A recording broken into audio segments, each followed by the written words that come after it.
Hello and welcome back to the channel. My name is AngerJ93 and we're continuing our cup run with the San Jose Sharks where I use different players every matchup. And one of the games I will have to beat the computer without the goalie as I only have 3 goalies and 4 games to play to win the cup.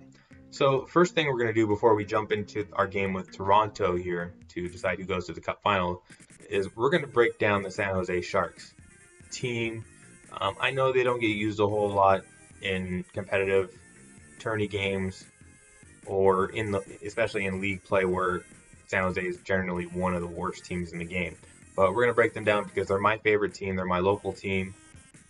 They're the team I probably played the most with in this game, especially when I was growing up and playing the computer by myself. So we're going to break them down here. And let's just note some things about San Jose.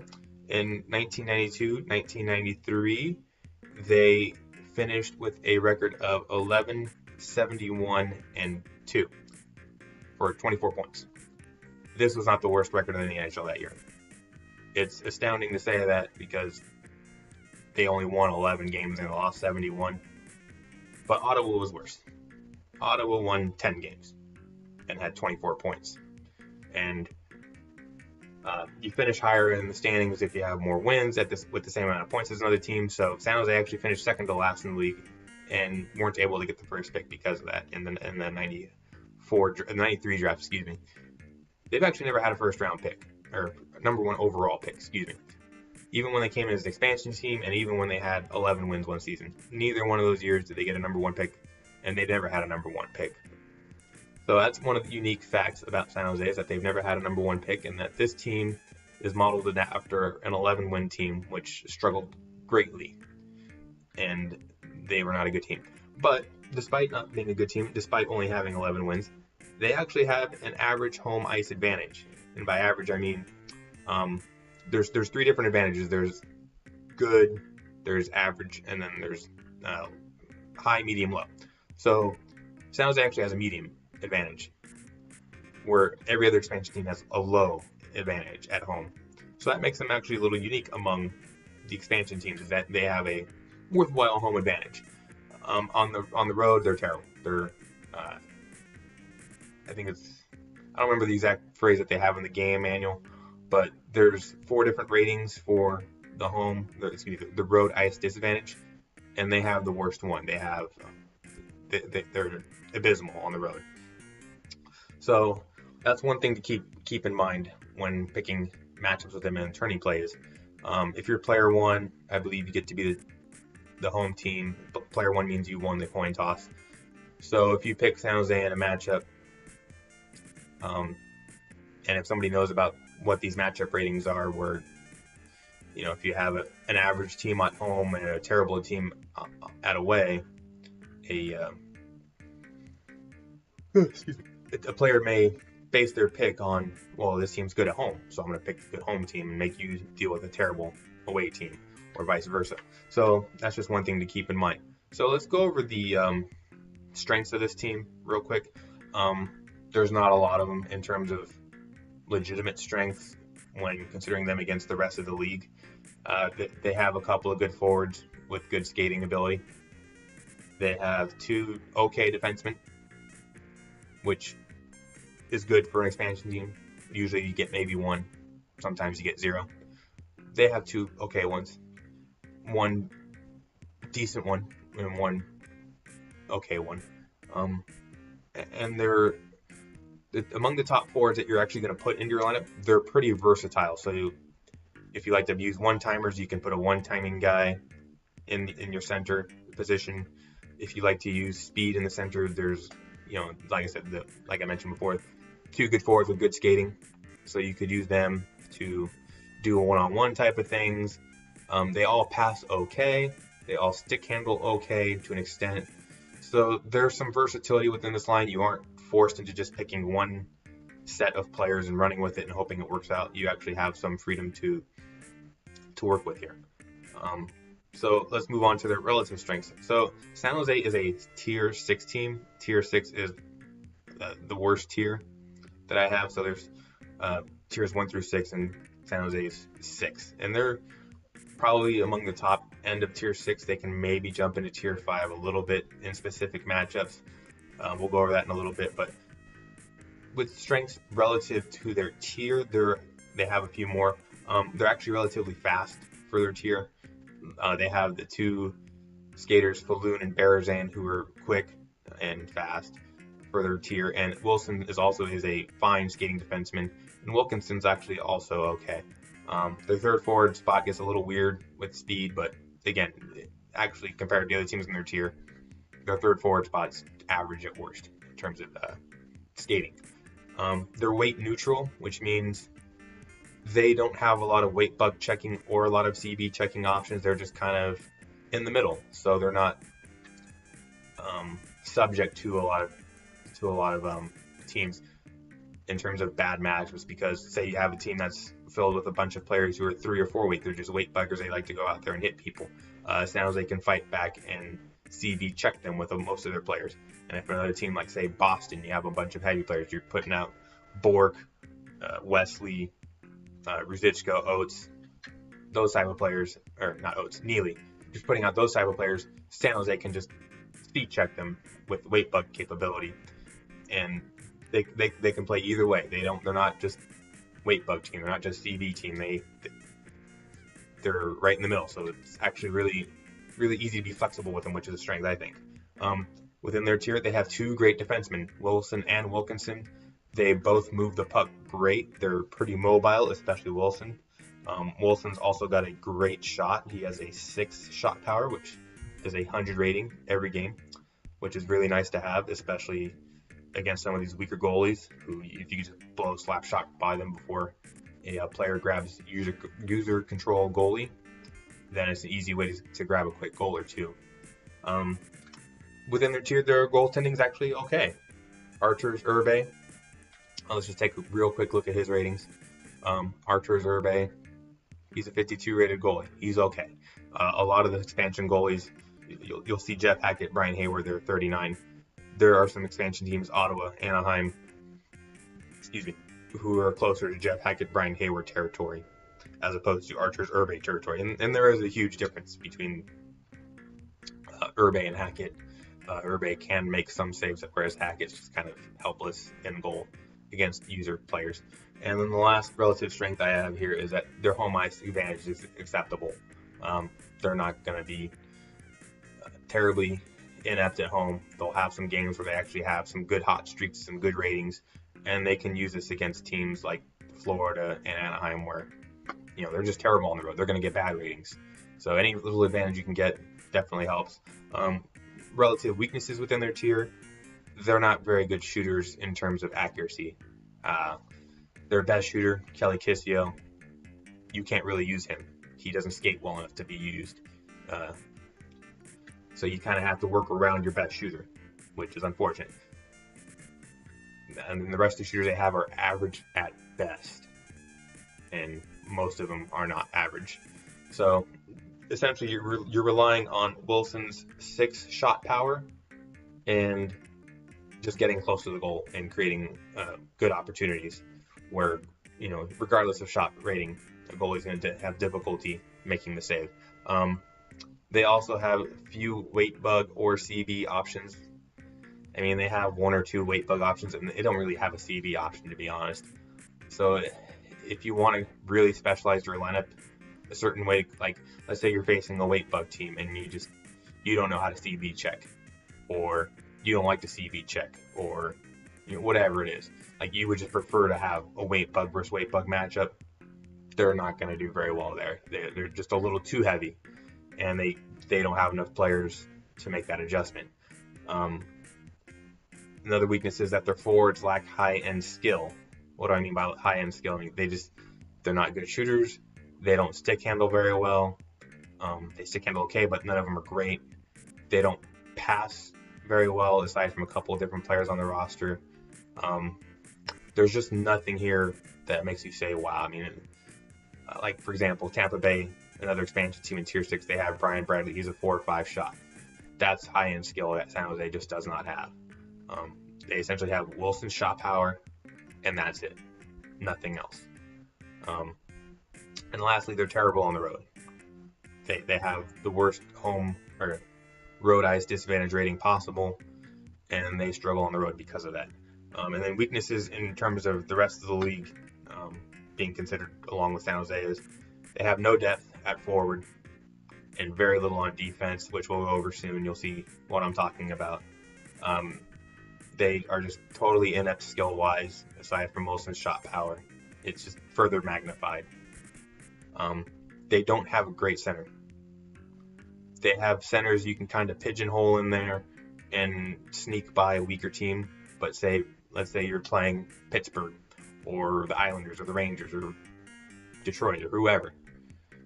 There's not a real center on this roster that will make the opponent respect you. Falloon's your best one-on-one option, but he can't shoot.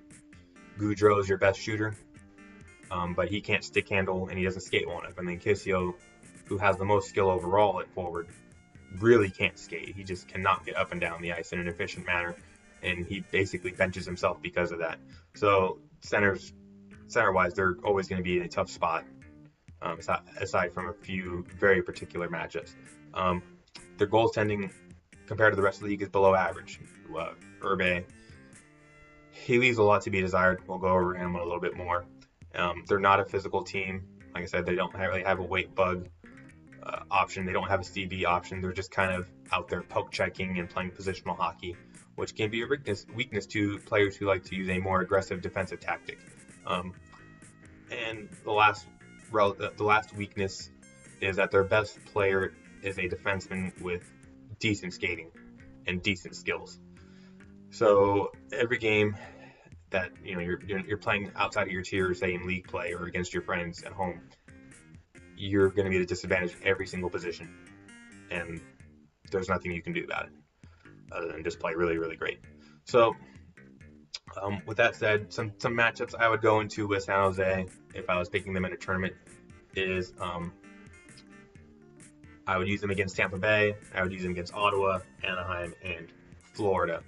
These are all the expansion teams. They're all more or less even. San Jose is just the better skating one among those teams, and their goaltending is okay, and none of those matchups are giving away all that much on, or facing, or you're not tempting another player to take San Jose and severely handicapping yourself at the same time. Anaheim's the worst team in the game, I think, but they have enough defense to counter San Jose's offense and make that a very competitive game, essentially every time. So generally, you want to stay within those four teams: Tampa Bay, Ottawa, Anaheim, Florida, and you can maybe throw Hartford in there. Maybe. The reason you can throw them against Hartford is Hartford does not have 5-speed players, so they're not an exceptionally fast team. They also lack high-end skill, especially at forward. They have Sarli Zalapski at defense, who is a pretty good player, but he has his own problems where he's easy to check off the puck. So even if Zalapski's starting to use his skills out there, there are ways for San Jose to counter him physically and limit him. And Hartford's just kind of a very mediocre team. They're essentially San Jose, but just a little bit better. So there's nothing there that makes you go, okay, wow, Hartford's just got me completely overmatched here. No, San Jose has some room to skate in that matchup. But again, I wouldn't really recommend it unless you have a really good feel with San Jose and your opponent struggles with a team like Hartford where they just don't have enough high-end skill, and you want to have San Jose no matter what. I mean, if you pick the other four teams, it's likely that the opponent might pick San Jose. Whereas if you pick San Jose Hartford, you're going to get San Jose because the opponent will likely pick Hartford. So let's go over the players here a little bit. Let's talk about the defense first. So I think their defense is pretty easy to select with. Doug Wilson, Neil Wilkinson, nice left-right hand combination. I like keeping defensemen, especially on their natural side when possible, because it just makes it easier for them to protect the puck, to skate with the puck, and to make outlet passes to the wings, because I like to use outlet passes to my wingers to build a attack. So these two options are really nice. I mean, yeah, Wilkinson has a terrible overall compared to Oslunch, but what goes into that overall needs to be ignored in this situation because Wilkinson is the better player. So Doug Wilson, he's a 3-4 skater, a 4-3 skater, which means 4 agility, 3 speed. He's pretty nice to handle with. Having an agility higher than your speed makes you more nimble on the ice. You accelerate quicker, and at 7 weight, Doug Wilson actually skates pretty nice. That's because if you're a lower weighted player, your skate ratings are upgraded a little bit because you're lighter on the ice. You're able to change direction more quickly. Whereas if you're a heavier player, like say you're Doug Smolak at 236 weight, if he had the same ratings as Doug Wilson, 4 agility, 3 speed, he would actually move slower. So that's one thing to keep in mind when you look at skate ratings is, how much does each player weigh? Because that will determine how fast they accelerate, how fast they go, how fast they turn, all these different things. So Wilson's actually a really nice expansion defenseman who can move. His awareness is 3-3, nothing too great there. He might make some plays where you kind of wonder where he is on defense because he just doesn't have the awareness to get back, but generally speaking, you don't really notice it. His shot power is a perfect rating, 6 overall, 99 as shown on here on the ROM. Don't be afraid to use this if you get the opportunity to do so, but just keep in mind his shot accuracy is not good. So there's going to be a lot of just missiles going into the crowd and missiles going to the boards and breaking glass and taking people's heads off in the slot. Just his shot goes everywhere.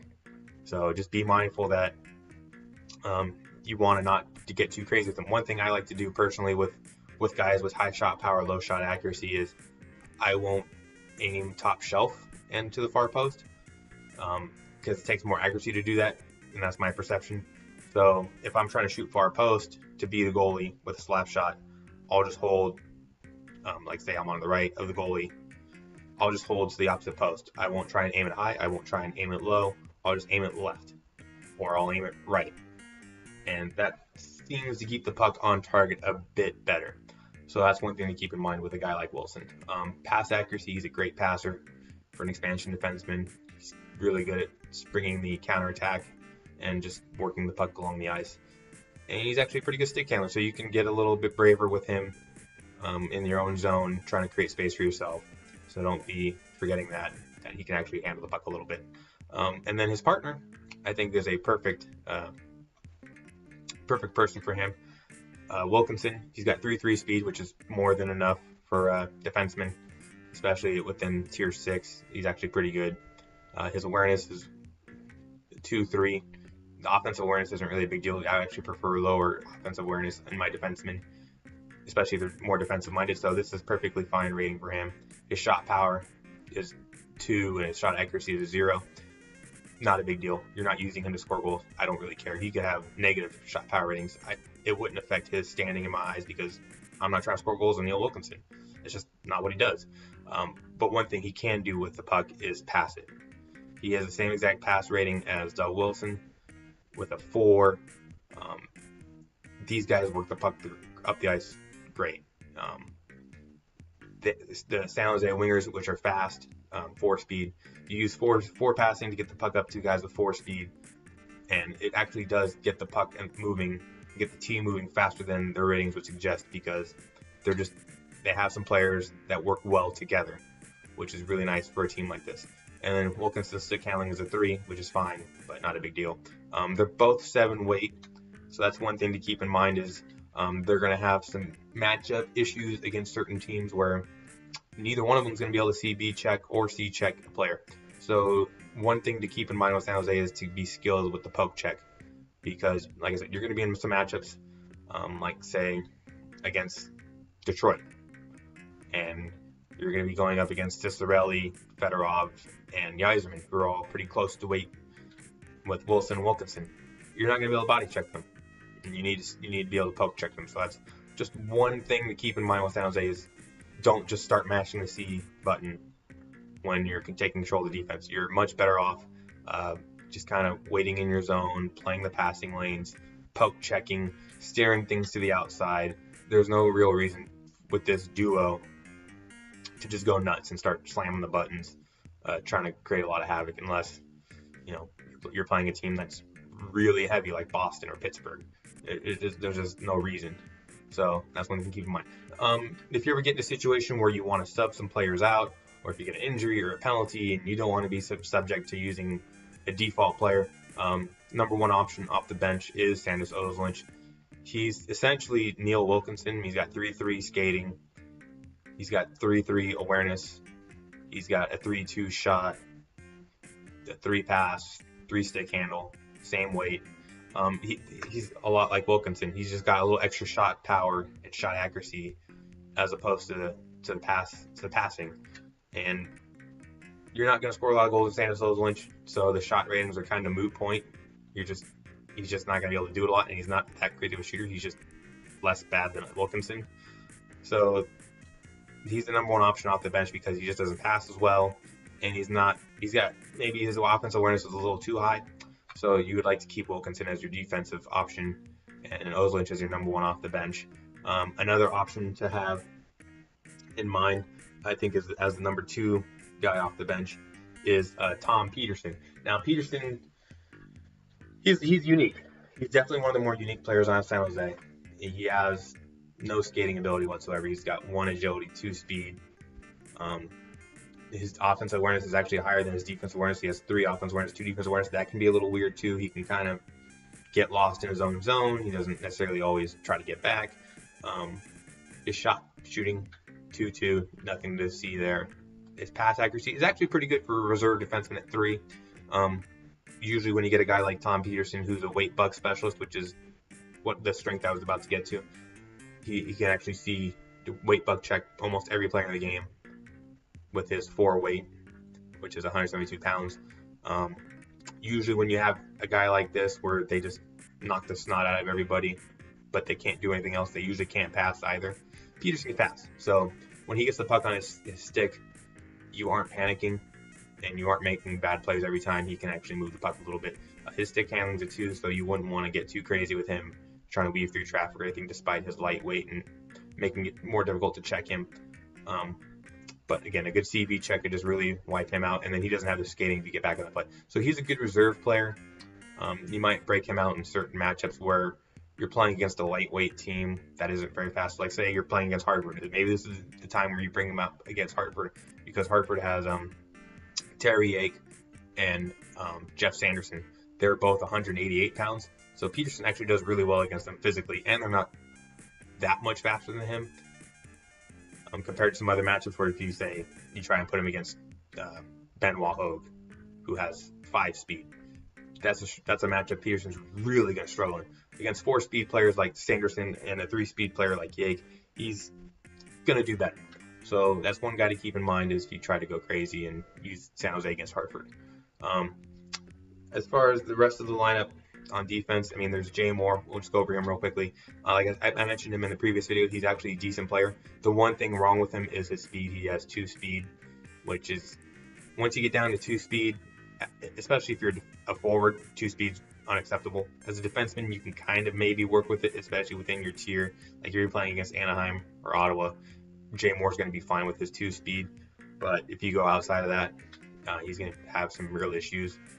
His awareness is 1-3, 1 offense, 3 defense, which is nice. You want to have that higher defensive awareness. His shot power is actually a 4, which is really impressive for an expansion defenseman. Nobody gets really nice ratings like that, but Jay Moore does. He has 1 shot accuracy, so just like Doug Wilson, you might not want to aim top post with him or top shelf in the corner with him. Maybe you just want to go far side, on the side, and just let the puck kind of decide where it wants to go height-wise, randomly, and just dictate where it goes sidewise. He'll probably have a little bit more success with a slap shot there, especially against the lower-rated goalies. You can really sneak one by, because not a lot of guys know that Jay Moore has 4 shot power, but maybe they do now because they've seen this video. But it is something to keep in mind, and maybe you can sneak a goal by a goalie that's not expecting him to shoot. He also has 3 pass accuracy and 3 stick handling, which is also really nice for a low-rated defenseman. He's got 196 weight, so he's a middleweight. He can CB a little bit. The really light guys like Kovalenko, and he can body check with a regular C check.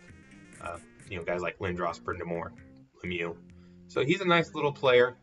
to keep in mind, you can also, if you stay within the tier, you can also go after Bob Kudelski or Sylvain Turgeon or guys of those ilk with Jay Moore. And then quickly, I'm just going to touch on a couple of CB options. Doug Smolek, 46 overall, 2-2 skating. I mean, three defensive awareness is really the only rating he has. Everything else is a 2 or lower. But that weight, 236, if you can line somebody up, he's going to knock them out. He's got that nice weight to him. The lack of skating is a concern. So he's really only going to be useful in very specific matchups. And it's going to be tough to get anything out of him. But if you're looking for a CB option, you have to have one. He's clearly the biggest, baddest option. And then one that's a little bit more user-friendly is Peter Ahola. Same exact skate ratings as Molek, so 2-2 skating, but he's a little bit lighter at 212, which means he's going to handle a little bit more efficiently.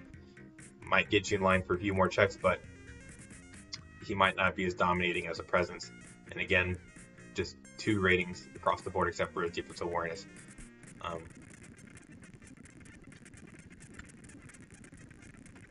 My gens just crashed? I think my gens just crashed. So I'm going to have to restart this completely.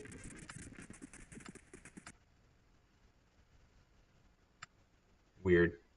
That has never happened where it just crashes all over itself. Still crashed. Alright, I'm going to have to reboot the whole thing. Alright, just bear with me here. Technical difficulty. Very odd that this would happen. This would obviously never happen on a real Sega Genesis. I just don't have the ability to capture on a real Sega Genesis currently. So I'm using the emulator in the meantime to assist me with these videos. Shouldn't take very long for me to get back to where I was. Hopefully. Wow. I can't believe this. This is determined to not work. So just stick with me a second here. I'm gonna hopefully get this back up and going here in just a moment. I need to reset the buttons. Sorry about this delay. This is awkward. I mean, clearly, this should be proof that I'm in the infancy of this channel. Clearly trying to work through some technical difficulties. Hopefully, you know, it's not too big of a deal, and we can work through this. Almost have it rectified, I think.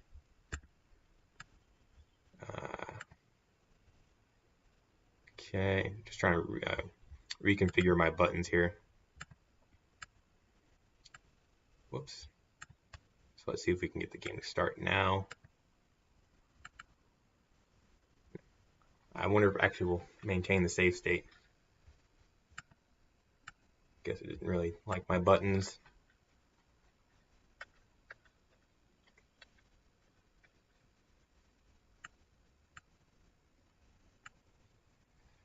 Oh boy. Nothing to see here. This is all going beautifully. This is all very smooth. This is beautiful. No, I'm kidding. This is getting a little bit rough, but hopefully this should be it in terms of figuring it out. Why does this not want to work? What's going on?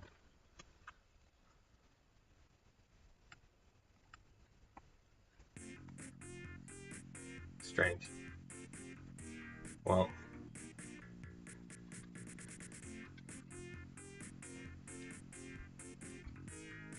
I don't know what to say. I might have to go back to playing on the keyboard like I used to, because right now my controller just does not want to work. Try this one last time.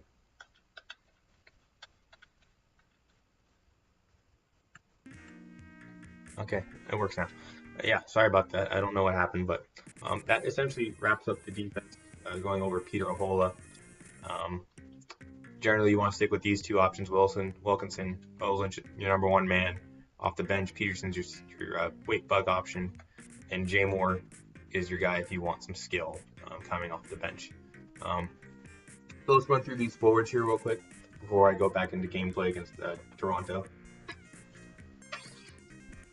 So the number 1 option in San Jose among the forwards is Pat Falloon, a former number 2 draft pick I almost said number 1 pick.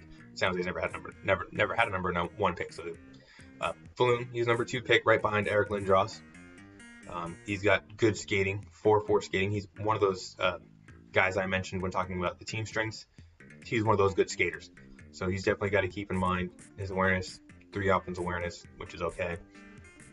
Shot power, this is his issue. He has a 3 shot power with 2 shot accuracy.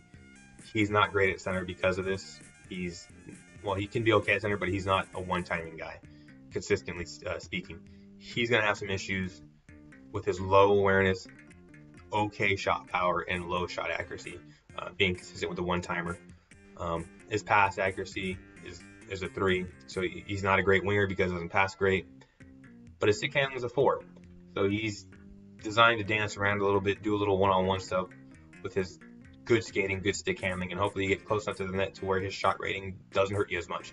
196 weight, this is pretty typical weight for a San Jose player. They have a lot of guys in this range. He's going to struggle against Bork. He's going to struggle against Don Sweeney and any guys like that, where they're really heavy or really light and they can skate. He's going to struggle against them. Within his own tier, he's going to struggle against Kasatonov and Luducier from Anaheim. He's going to struggle against Gord Hines from Florida, because Gord Hines, he's a really good body checker. So just keep in mind that you will have to use your brains a bit with Pat Falloon to keep defenses honest, because he's not great at anything. He's just good at a few things, and he's not exactly the most resilient player out there to checking. So just keep that in mind, but definitely make him a key part of your offense because he is the best player on this roster. Second player I would recommend is Rob Gaudreau. Now you'll say, oh, Kelly Kissio, he's rated a little bit higher. Why wouldn't I want to use Kissio? Well, we'll go over that. Gaudreau, he's a far better skater. You can just look right here. Gaudreau's a 3-3 skater, whereas Kissio's a 2-2. There's a huge difference there. It's extremely noticeable, and Gaudreau's already heads and shoulders above Kissio because of that. They're both right-handed options, so they're going to be good on the off wing. They're going to be good in the center, and they're going to be good on the right wing as well, because just the way they're set up rating-wise. Gaudreau's got the 3-3 awareness, so he's fine awareness-wise. He's not going to be camping out in the slot all the time, but he'll get there often enough, and his skating will allow him to get there, because Kissio's, you're going to be waiting all day for him to get there. Gaudreau, shot power is 3, shot accuracy is 3, which is actually good for San Jose. They usually don't have something like that. Everybody else on the roster except Kissio is a worse shooter. So Gaudreau, if you like one-timers, he's a good center option because of his shooting. Pass accuracy is a 3, stick handling is a 2, which is a little bit of an issue when you put him at center, because if he's trying to dance through traffic, it's just not going to work the same with him, because the puck's going to just jump off the stick when people skate by him, and he's going to be easier to knock off the puck with body checks because his stick handling just doesn't allow him to kind of wobble and weave his way through the defense. So, and at 188 weight, he's a little bit lighter than Falloon, so he's going to be more of a weight bug type player at 188. Going to have a real issue against guys who can CB check him. Again, he's going to struggle against most of the same players that Falloon would struggle with. So not too much to adjust to here. And then the third best player, and the guy who I would also put on my starting lineup, is Perry Berezan. Not a lot to see here aside from skating. He's the other guy that I mentioned, I was referring to when I mentioned that San Jose had good skaters. Berezan definitely fits the bill here. 2-2 skater. It's not 2-2 skater, excuse me, 4-4 skater. So he's the tie for the best skater on the team. He's a right-handed option, so he goes well on the right side with his skating.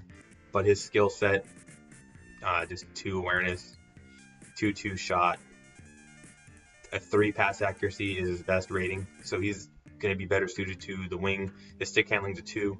He's going to be better suited to the wing because he's a good passer. He's nimble with his skating. So he's just going to be able to find some space for himself. And again, he's just like Falloon, 196 weight. He's going to be weak to the same players that Falloon's weak to. He's just not as good of a shooter. So keeping him on the wing is probably ideal, especially his right wing, because he's going to be able to just use his agility, use his speed against some of those weaker defensemen, and really put a lot of pressure on him. So those are the top 3 options. I would probably go. Well, they're all right-handed, so it's really a matter of personal preference. I mean, Goudreau's right-handed, Berezan's right-handed, Falloon's right-handed. This is also really unusual. Most teams have a lot of left-handed options and not a lot of right-handed options. San Jose is opposite. Most of their options are right-handed, especially the top 3. So if you want one-timers, I would suggest putting Goudreau at right wing. Center, and then Falloon at the left, and Berezan at the right, because Falloon's going to be more of your slasher. He's going to be more of your guy driving to the net type of player, so you want to have him be able to use float shots against the goalie and maybe sneak a slapper by them, where Berezan's going to be more your playmaker, so you want Berezan's forehand pass to be closer to Goudreau's right-handed shot, so he can forehand one-timer, because you have that forehand pass to forehand one-timer. It reduces the distance that you're passing to, which allows a shot to get off faster, which will help you beat goalies and make up for Goudreau's lack of shot power. Whereas if you're using Falloon, or excuse me, if you put Berezan on the left wing to try and do the same role, it's not going to work as well, because Berezan's on his backhand now, making passes to Goudreau's forehand, which is on the opposite side of the ice. It just doesn't. There's not as much chemistry there. So I would definitely prefer Berezan on the right if I'm going to put Goudreau in the middle. Now, if you want more of a one-on-one option, put Falloon in the middle.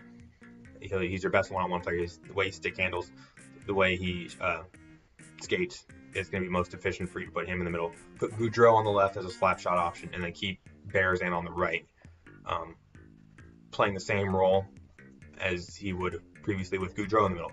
He's going to be your outside playmaker, stay on the wing, and then you also have Falloon, who is right-handed.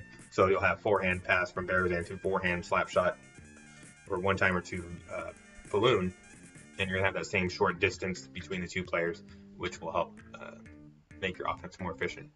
As far as substitute options, there's not a lot of options I would really recommend. I'll go over a bunch of these guys, but the top 3 forwards I think are pretty clear cut in the situation, and then Johan Karpenlov is, I think, the obvious number 4 here.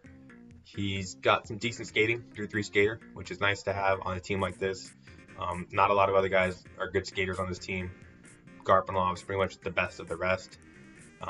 He's got good awareness, so he's likely to be hugging that far post a bit more often and manning the slot a little bit more often if you put him at center for whatever reason. He's just going to be a little bit quicker to get to those spots, and he has the skating to get him there. Shot power wise, that's the weakness. 2 shot power, 3 shot accuracy. He's got to get really in close to the goalie, and without better skating like Falloon, he's going to have a hard time doing one-on-one type of things. His pass accuracy is a 2, so he's not a very good winger because of that. He just doesn't have the pass accuracy to really make him a consistent, not triggerman, but to set up a guy in the middle or to set up guys on his line. He's just going to have a hard time moving the puck. And 3-stick handling, he's not going to be dancing through the defenses. So he's just a nice cerebral player. He skates okay. He's a left-handed option. If you need a left-handed option, he's the best one they have. He's at 188 weight. I mean, all these San Jose guys are pretty similar weight-wise, which is why they're weight neutral. So keep him in mind if you absolutely have to have a left-handed player on your line.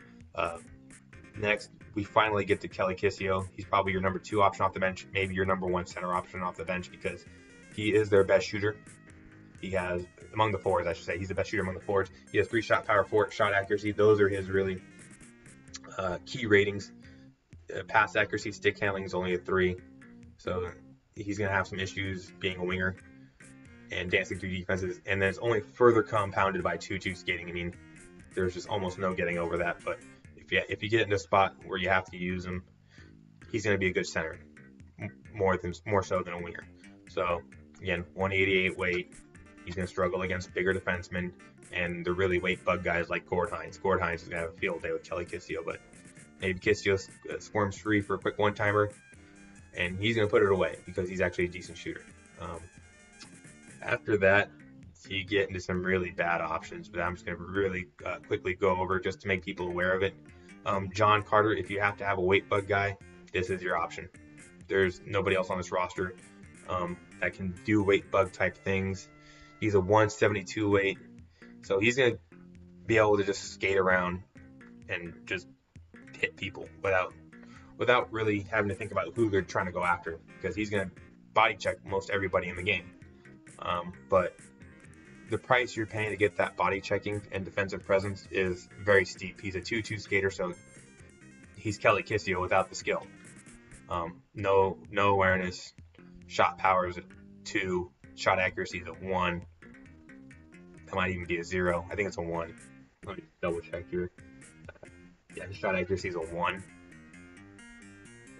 Pass accuracy is a 2. Stick handling is a 2. I mean, there's just nothing to see here other than body checking. And even then, I wouldn't really recommend it because you're just paying too high of a price.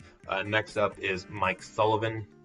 He's a defensive specialist, but he's not as solid of a checker as John Carter, but he's a little bit better skater, 3 speed, which will help him stay in the play a little bit more. 3 defensive awareness as opposed to with 2 offensive awareness, so he's going to play the defensive side of the puck a little bit more. But again, the skill ratings are just not good. He's a 2-1 shooter, or excuse me, 2-1 shooter. So he's going to have a real hard time getting the puck on net, and then even harder time getting the puck past the goalie. Not a good wing option because he can't pass. Not a good center option. He can't stick handle. He can't shoot. He can't skate well enough. A little bit better player than John Carter, but not as good of a checker. I mean, these guys are real desperation type options where if you're just your roster is decimated by injuries or penalties or what have you. These are not guys I would really recommend, but they're there if you have to absolutely go to them. As far as CB options, it's even worse. Even worse compared to the weight bug options, and even worse compared to the CB options on defense. Your top CB option at forward is Jeff Odgers. He's got 1 agility, 2 speed, so even worse skating than Kissio, and he weighs 212 pounds, so he's really going to handle awkwardly. It's really hard to recommend him in most of these matchups. I mean, he might be okay against Anaheim, maybe, but that's maybe against Florida. But there's just no real reason to put him in. His shot accuracy is nice, 3, but his shot power is a 2. I mean, there's just better options. Any of the top 3 forwards, Garpenlov, Kissio, they're all going to be better than this. And then if you really want to be stubborn about having a CB option, I would probably go with Ed Courtenay, a career minor league guy. A little bit better skater, 2-2. Shot power is really bad, 1. But his shot accuracy is okay at 3. He's a little bit better passer than Odgers. But the stick handling's, a real issue. He's clearly not a center. 1 shot power, 2 speed, 1 stick handle. I mean, there's just no way. And on the wing, he's just not fast enough, and his passing isn't that great to make up for it. Same way as Jeff Odgers, another CB option if you just absolutely have to have one.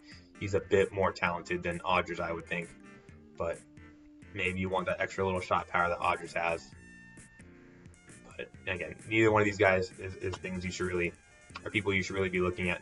And then at goalie, there's 3 goalies here. They're all nothing spectacular, but Urbe is clearly a cut above the rest here.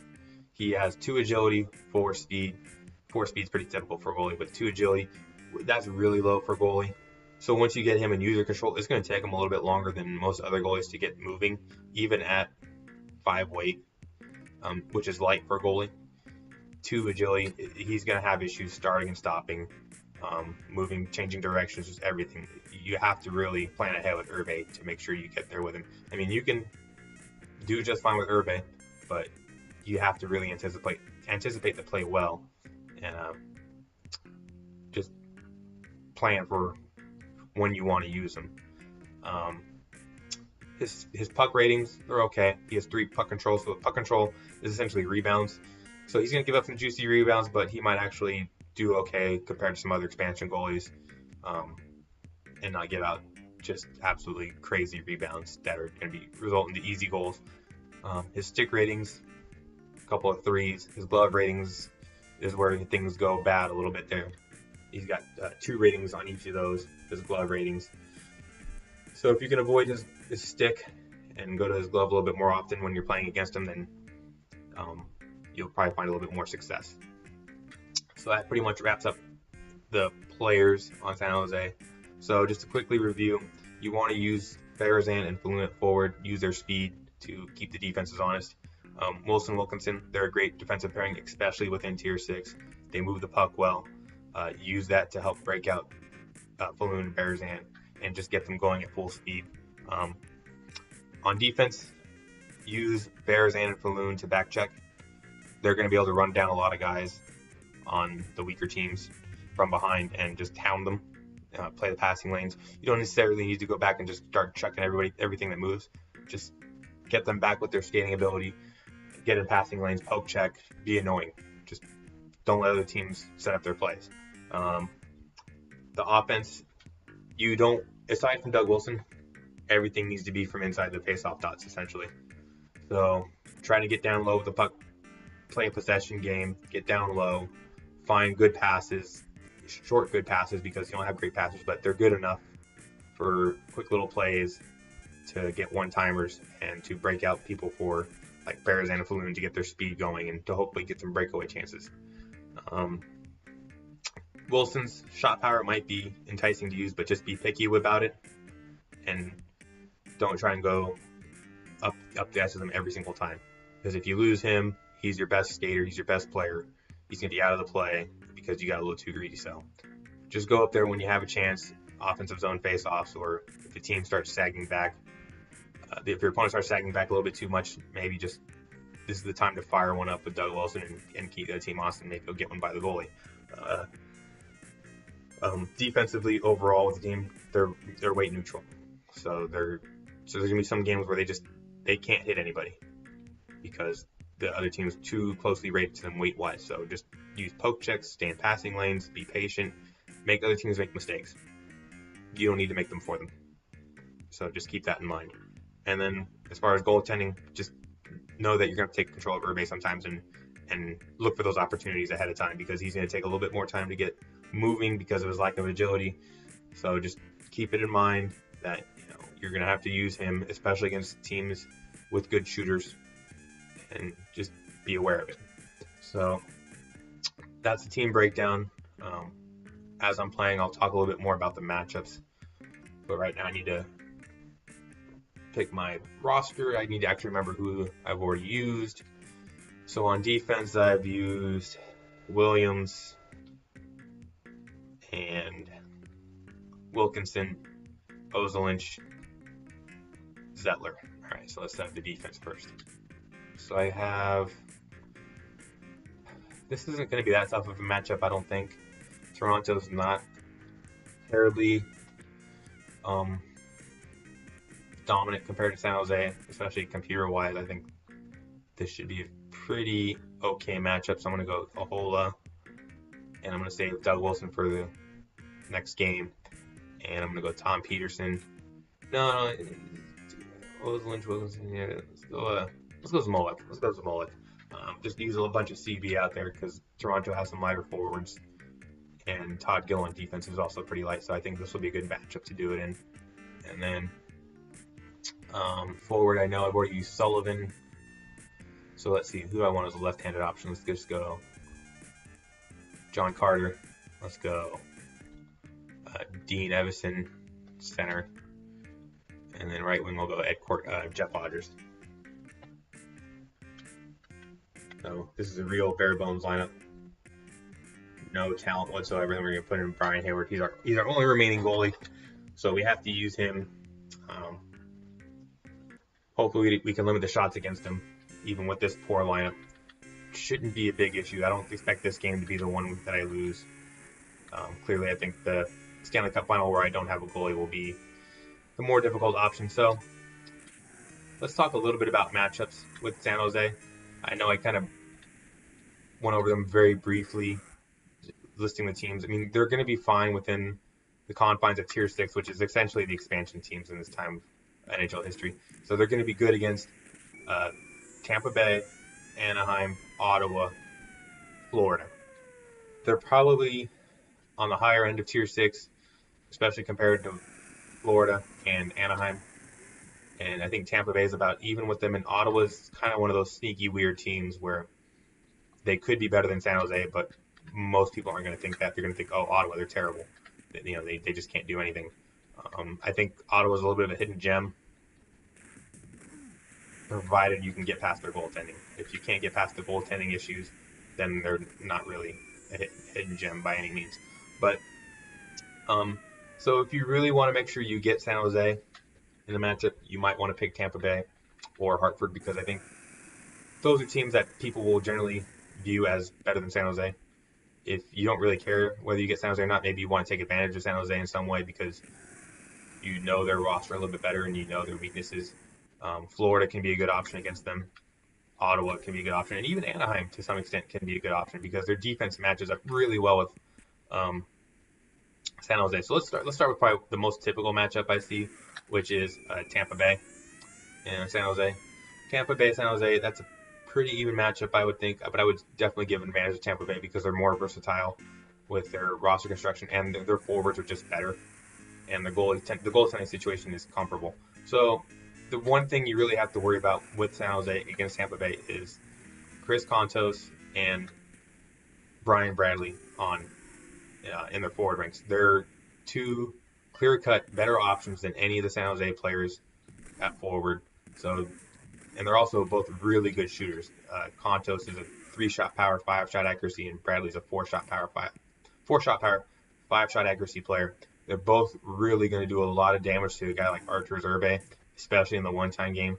They're just, if they get a one-timer off, chances are they're going to put it past Irbe, and there's just not much you can do. So you have to really limit Tampa Bay before they get into the zone to create a play. But the issue with that is Tampa Bay is better skaters in terms of the weight resistance to checking. So, Kontos is a 3-3 skater, which is normal, nothing crazy there. And Bradley's also a 3-3 skater. He might be a 4-3 skater, 4 agility, 3 speed, but I forget off the top of my head. But San Jose does skate a little bit better, but Kontos is an 8 weight, which means most of the San Jose players can't really check him. And Bradley's a 4 weight, which means, San Jose can CB check him with most of their team, but Bradley's he's so light, he's a better skater than his ratings would suggest, and he's just going to run roughshod on San Jose in terms of when they have the puck. So he's going to create a lot of turnovers, and he's going to kickstart a lot of plays, whether it be with his passing because he's a good passer or his shot because he's a great shooter. So Tampa Bay has more high-end talent than San Jose, and that's something that needs to be accounted for. And that's why I think Tampa Bay is a little bit better, generally speaking. Where Tampa Bay has some weaknesses against San Jose is Tampa Bay's defense is not very good. Tampa Bay probably has the worst defensive corps in the NHL at this time. They don't move well. There's not a lot of skill. They don't have a weight bug option. Their CB options are Bob Beers, and even then he's not that great. So if you can really isolate their defense, playing down low, cycling the puck with puck possession, and springing some breakaways, Tampa Bay is going to have some issues against San Jose's offense. If you can just keep the puck moving and keep your guys on their skates, because Tampa Bay's defense is just not good enough. Now, if their defense can get back into the play to back check, that could be the issue, because Tampa Bay does have some good forwards on defense. I mean, Bradley's a great defensive option, and then also whatever player they put in aside from Bradley and Kontos, whether it be Mikael Anderson or Rob DeMaio, Steve Casper, there's a couple of other options. They're all going to do a lot of damage, physically speaking, against San Jose if they can get back into the play on defense. So you really need some quick hitting offense with breakaways with Balloon and Berezan, or you really need to cycle the puck deep and isolate the defenders from Tampa Bay to be successful. And then the goaltending situation is essentially the same. Irbe, Young, very comparable. No real advantage there. So if you prefer a one-timing game, you would probably want Tampa Bay in that matchup. If you prefer more one-on-one type play, I think San Jose would probably be your better bet.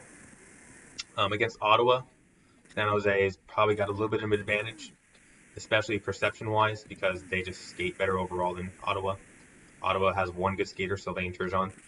Everybody else is pretty comparable to San Jose's worst skater, which would be Rob Goudreau on offense. Their defense, Bradshaw is okay, but McIver is really their number one. Neither one of them is really going to pose a big threat physically to San Jose. They're going to have to poke check a lot to maintain an advantage on San Jose's offense. So that's one thing to keep in mind is if you know someone really likes to just go crazy with their body checking against the team, Ottawa can struggle against San Jose in that setup. It really behooves you with Ottawa to be patient against San Jose's offense because you just can't run them over. You have to really play it smart. Goaltending wise, San Jose actually their lack of shooting is aided by Ottawa's terrible goaltending. Ottawa probably has the worst goaltending in the game, so San Jose's poor shooting is less magnified by this. They're probably better off in this matchup than they would be against any other team. But Ottawa does have some good shooters. Baker's an okay shooter, and then Kudelski is also a better shooter. And Turgeon's good enough shooter with his speed to create his own chances, whether it be via breakaway or for easy one-timers to Kudelski. And McIver's actually not a bad offensive player either, and in a matchup against slower teams, he can get involved against San Jose, which is one thing to keep in mind is McIver is a viable offensive defenseman in these lower tier matchups. So this low end matchup here this low end line with essentially all the bottom feeders gets the job done here against Toronto. Another low shot total against, which is good because I'm going to need another low shot total against game here coming up because I'm not going to have a goalie. So obviously I'm going to need to score more goals than I give up in shots. And hopefully I've left myself enough talent in which to do this with. So I've got Jay Moore and Doug Wilson left on defense, and Peterson if I choose to go that route. And then on offense, well, Kissy is going to be my extra man. So I'm going to have Falloon at one wing. Am I really going to have to play David Melee? Crap. Melee at one wing. And I should have an extra forward. Don't I have 13 forwards on this team? I should have another forward without a point here. I really should have written these names down. Because I'm missing a forward. Kissio, Falloon, Melee, Courtenay, Odgers. Did I use Odgers? Yeah, I used Odgers. Did I use Goudreau? Yeah, I used Goudreau. Huh, I'll figure this one out. Anyways, it looks like we get Philadelphia, so this is... I don't know if I would call this a preferable matchup or not, because Philadelphia is a little bit better suited to go up against San Jose. Philadelphia is a bit more weight neutral, especially on defense. So this is going to be a bit of a challenge. So we're going to remove the goalie. We're going to definitely put in Peterson here in this matchup. He's better suited to go against Philadelphia than Jay Moore. I'm going to keep these guys on their opposite. No, let's keep them on their strong sides. Yeah. And then center, I'm going to put Falloon. I don't think I've used Bawa. So I got Bawa. I think I might have used too many good forwards, because this is going to be really rough. I got no wingers. Melee is not an option, but we're going to have to use him. He's probably one of the worst players in the game, but we'll see what we can get out of him. So this is going to take a bit more concentration than in the previous games, but I'm still going to try and talk about the matchups that San Jose has. We haven't gone over Anaheim yet. Anaheim is probably the worst team in the game, but they actually match up against San Jose pretty well because they have some big defensemen that can skate and really lay the lumber on the San Jose forwards. Kastanov, Leducier, even Loney, if you put him at wing on Anaheim, he's another big option on the wing that can CV. And then Yake and Semenov are perfectly competent enough scoring goals to make Irbe play a really honest game. You can't just throw everything in the kitchen sink at Anaheim because Yake and Semenov are enough of an offense to raise questions to Urbe, and this is already going poorly. So you can't just disrespect Anaheim outright to try and overcome their defense. Where Anaheim has some issues is obviously their goaltending. It's right down there with Ottawa in terms of league worst. And another issue that they have is that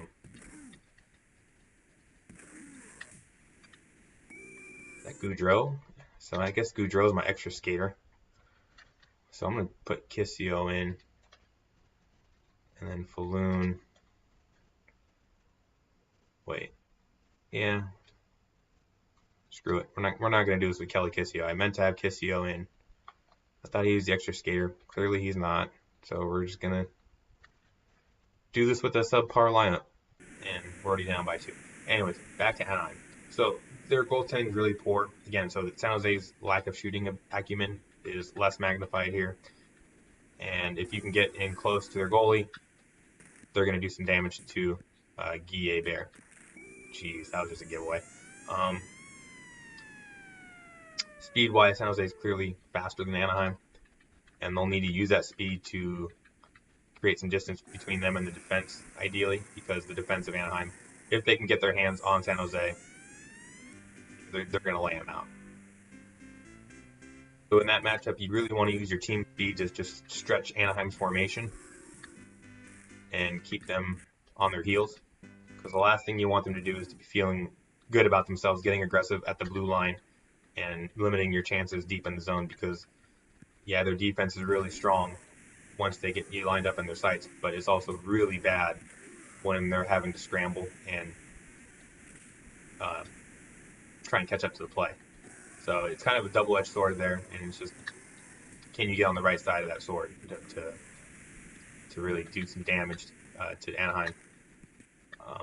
Anaheim's offense is okay, I guess, like I mentioned. But, geez, talk about offense, I'm just giving it up here. Anaheim's offense is okay. They got a good 1-2 punch, but aside from that, they really struggle. So if you can limit Yake and Semenov, they're not really going to find a lot of other goals out there.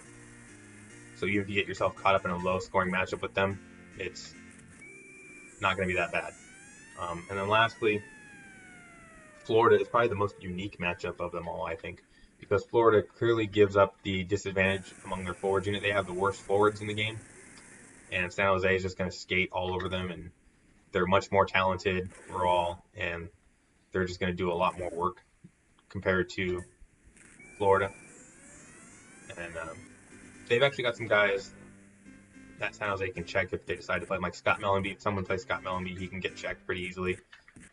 Skrudland can be checked by Goudreau. So it's if you get a center matchup of Goudreau and Skrudland, Goudreau can actually win that matchup because he's a better skater and he's a better checker. Especially if you're playing someone who doesn't understand CB check or doesn't CB check, it's even a bigger advantage.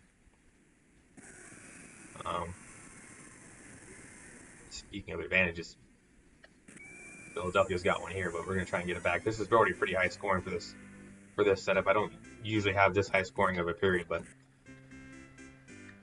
definitely going to go about this in a different way, it seems. Being down by 3 is not a huge issue, but I can't let them get too much further ahead. Getting back to Florida. So where Florida really makes things interesting for San Jose is on defense and then net. So John Van Biesbroek is the goalie for John Van Biesbroek is the goalie for Florida, and he's the best expansion goalie in the game. He's a 61 overall or something like that. And he's going to magnify the problems San Jose has in terms of shooting the puck, because he's going to make more saves than most of the other goalies that you'll generally run into, especially if you're, say, going up against Ottawa or Anaheim. He's going to make so many more saves than either of those goalies. So that's just something to keep in mind, is that you're going to have a lot more issues with your offense. And the defenders are actually really good. They are mobile. In the case of Gord Murphy, he's a better skater than any other San Jose player on their roster. or you're going up against Gord Hines, who can body check anybody on San Jose's roster, provided you're not starting Tom Peterson or John Carter, which you probably shouldn't be because they're not very good.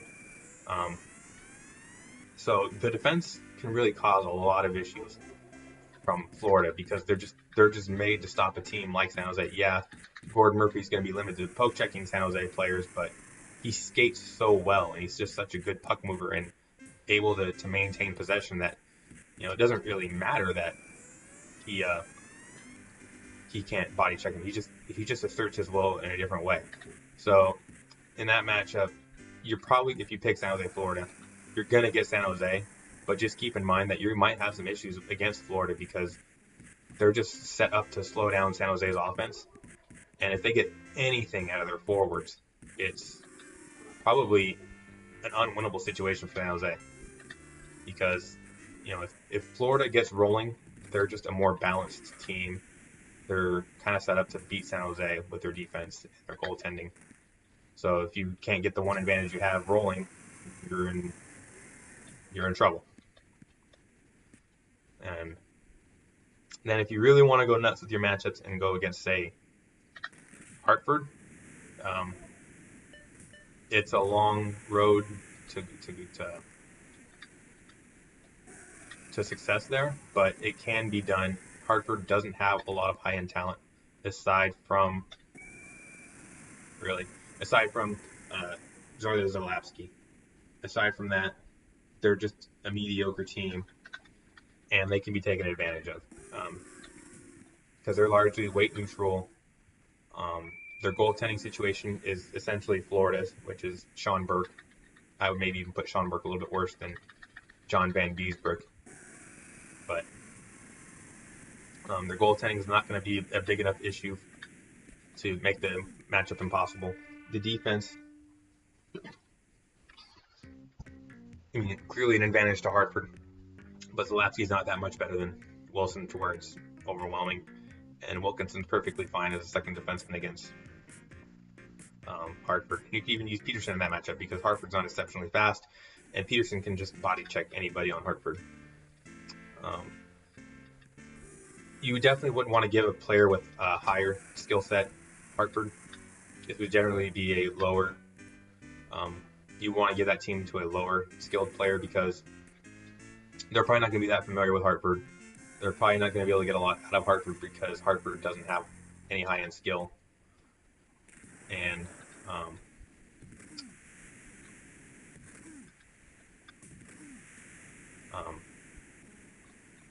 trying to score a goal here. Can't score. Anyways, so Hartford, they don't have a lot of high-end talent, and not a lot of people like to use them, particularly speaking in terms of, Hartford, I love Hartford because they're so good. They more pick Hartford because they like listening to Brass Bananas every time they score a goal. It's not because of their skill. So San Jose skates just fine with them. The speed of two teams is very comparable.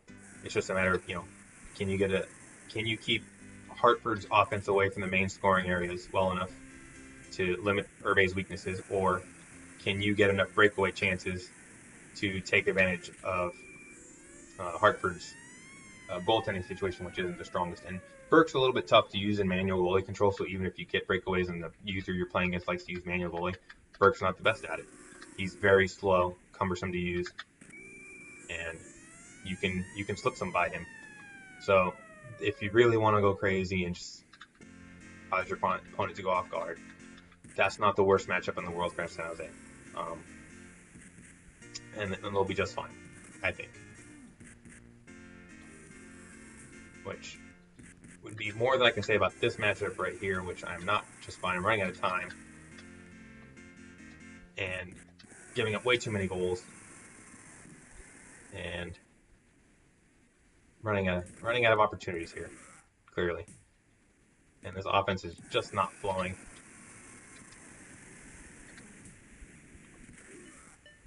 But we're going to try and make it work. We got 1 minute. Just cannot get an opening.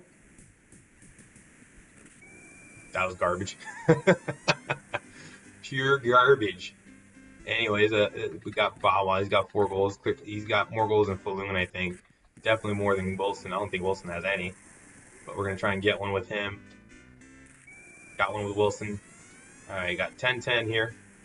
Clearly, this is a beautiful Stanley Cup championship hockey here. The next goal likely wins the game. Likely takes home the cup. Let's see if we can get it here. We got Tom Peterson, much maligned, but scoring the cup-winning goal possibly here if we can keep the puck out of our net. We pull the goalie. We want to make sure we have maximum pressure here on the Philadelphia forwards, and if we can win the face-off, which we have won the cup. And this little experiment has worked. We did not need a goal in our last game. We might have, if this was NHL 93, we would have had Jarmo Millis as our 4th goalie on San Jose. I might have rathered the empty net, to be honest, because Millis was probably one of, if not the worst goalies in San Jose history. So we have our stats here. Clearly, Philadelphia, 100% shooting. They were really on target today, but San Jose overcame that and put in 11 goals. They weren't the prettiest goals. A lot of them were cheap, garbage goals, but we'll take whatever ones we can get. I mean, we really dominated the puck that game. 7 minutes of attack zone, only 2 minutes against. That is one reason why I like to do things like this without the goalie, is to encourage me to maintain puck possession and limit turnovers. It just teaches you to play a cleaner brand of hockey. It's a bit of a backwards way to do it, really, by pulling your goalie, but it really emphasizes that tactical mindset of maintain puck possession, make smart passes, keep the puck deep in the zone, be patient, just all those things where, most people just want to get the puck to their fastest guy and just go nuts. And you don't always have to do that to be successful. You can play good hockey, and playing this way without the goalie, I think, is a way to go about that. So that's my team breakdown with San Jose. That's sort of an introduction to me. We'll learn more about me as we go along, hopefully, as long as we do more videos and people actually watch them. If I'm just talking to myself about myself, and I'll still keep doing it just in case anybody ever happens to come across this channel. But I'll do it just for my health if it comes down to that, and just to keep this game alive, this game's health as well. So just want to thank everybody for tuning in, learning more about the San Jose Sharks roster, learning how to play with them a little bit better, and watching me take them to the cup without a goalie in the last game. So hopefully see you guys soon, and keep your sticks down. Bye.